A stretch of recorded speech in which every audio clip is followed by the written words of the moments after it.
تطلع بيننا في الكواكب كالبدور بل وأشرف منه يا سيدي خير.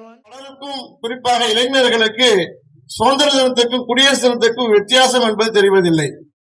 1947 ஆண்டு ஆங்கிலேயர்களிடத்திலிருந்து ஆகஸ்ட் 15 நமக்கு கிடைத்தது சுதந்திர தினம். சுதந்திரம் கிடைத்தது. சுதந்திரம் கிடைத்தவுடன் நமக்கு என்று உள்ள அரசியல் அமைப்பு சட்டம் எதுவும் இல்லை. அரசியல் ரீதியாக பதவிகள் எதுவும் இல்லை.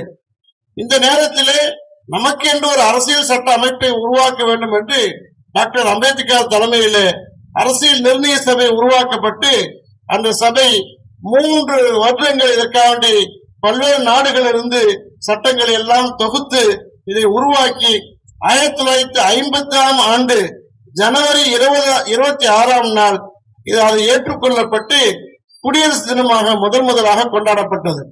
அன்றிலிருந்து இன்று வரைக்கும் 76 வருடங்கள் ஆகின்றது.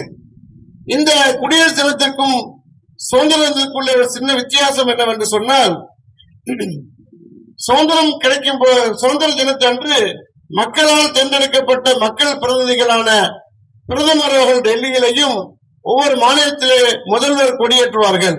ஆனால் குடியரசு தினத்தன்று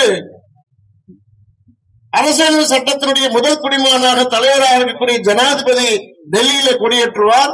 அவருடைய பிரதிநிதியாக இருக்கக்கூடிய கவர்னர்கள் ஒவ்வொரு மாநிலத்திலும் கொடியேற்றுவார்கள்.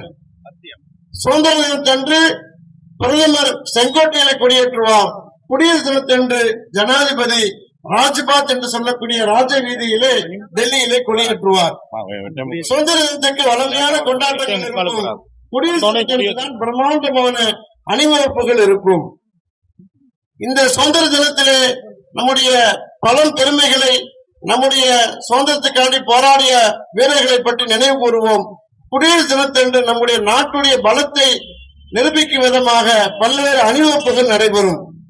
அதே போன்று சுதந்திர தினத்திலேதான் கொடி கீழிருந்து ஏற்றி மேலே கொடியேற்றும் விழா நடைபெறும். குடியரசு தினத்தன்று மேலே கட்டப்பட்டிருக்கக்கூடிய கொடியை அவிழ்த்து விட்டு அதை கொண்டாடுவோம். இதுதான் இந்த சுதந்திர தினத்துக்கும் குடியரசு தினத்துக்கும் உள்ள சிறிய வித்தியாசம். இளைஞர்கள், மாணவர்கள் இதை நாம் தெரிந்து கொள்ள வேண்டும். இன்றைக்கு வந்திருக்கக்கூடிய பல அறிஞர் பெருமக்கள் மேலும் இந்த சுதந்திரத்தை பற்றி உண்டான, குடியரசு தினத்தை பற்றி உண்டான பல தகவல்களை நமக்கு சொல்வார்கள். அடுத்ததாக